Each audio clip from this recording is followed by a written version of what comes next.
देश का मिजाज ईस्ट। देश का मिजाज खबरें भारत के पूर्वी राज्यों से। झारखंड के मुख्यमंत्री हेमंत सोरेन को हाई कोर्ट से झटका लगा है। ईडी समन मामले में उनकी एमपी एमएलए कोर्ट से मिली व्यक्तिगत उपस्थिति की छूट रद्द हो गई है। छूट को चुनौती देने वाली याचिका पर सुनवाई करते हुए हाई कोर्ट ने स्पष्ट किया कि मुख्यमंत्री को अब खुद अदालत में पेश होना होगा। Justice A K. चौधरी की बेंच ने यह फैसला सुनाया। पश्चिम बंगाल की मुख्यमंत्री ममता बनर्जी ने एक बार फिर एसआईआर को लेकर बड़ा बयान दिया है। उन्होंने कहा कि निर्वाचन आयोग 9 दिसंबर को मतदाता सूची का ड्राफ्ट प्रकाशित करेगा, उसके बाद खतरनाक स्थिति उत्पन्न होगी। उन्होंने कहा कि एसआईआर के नाम पर एनआरसी लाने की कोशिश की जा रही है। चुनाव के बाद वे पूरे देश का दौरा करेंगी। ममता पारंपरिक रूप से बीजेपी समर्थक माने जाने वाले मतुआ समुदाय को संबोधित कर रही थीं। ममता बनर्जी के बयान पर भाजपा नेता अश्विनी चौबे ने कहा कि बंगाल में उनका जो कुशासन है और जो जंगल राज फैलाया है, उसे बीजेपी और बंगाल की जनता निश्चित रूप से समाप्त कर देगी। देश में बीजेपी का अरे भाई, बंगाल मैं आपको कह रहा हूँ, ये बात बिहार में भी बोलते थे लोग, क्या हो गया उनका?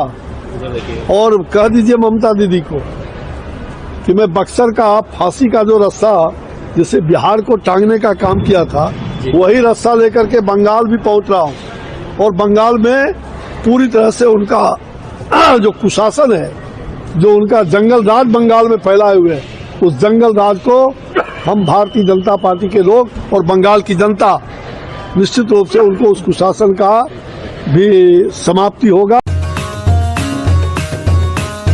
लेट्स माइक देश का मिजाज ईस्ट।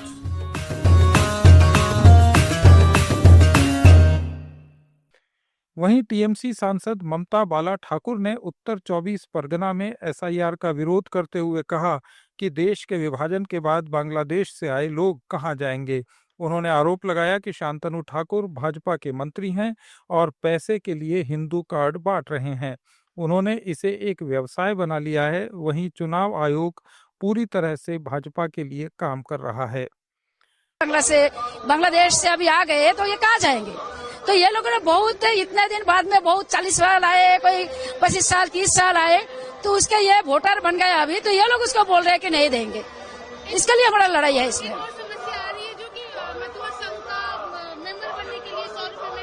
वो शांता ठाकुर के पास आप जाइए, वो बीजेपी का है, बीजेपी का एमपी है, बीजेपी का मिनिस्टर है, तो आप उसको पैसा लेकर कह रहे हैं, वो सीए पे बोल रहे हैं हिंदू कार्ड दे रहे हैं, तो इसके ये बात उसके से पूछो। बिहार में नीतीश सरकार के सत्तारूढ़ होने के बाद बड़ा बदलाव होने वाला है। पूर्व मुख्यमंत्री राबड़ी देवी को पटना के 10 सर्कुलर रोड स्थित सरकारी बंगला खाली करने का नोटिस जारी किया गया है।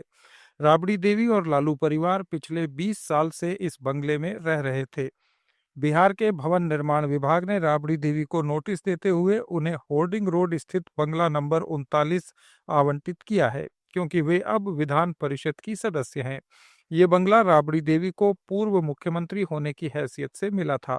2005 में मुख्यमंत्री नीतीश कुमार ने सभी पूर्व मुख्यमंत्रियों को पटना में सरकारी आवास, सुरक्षा और सुविधाएं देने का नियम बनाया था, लेकिन तेजस्वी यादव के एक केस के चलते अब राबड़ी देवी को ये बंगला छोड़ना पड़ रहा है।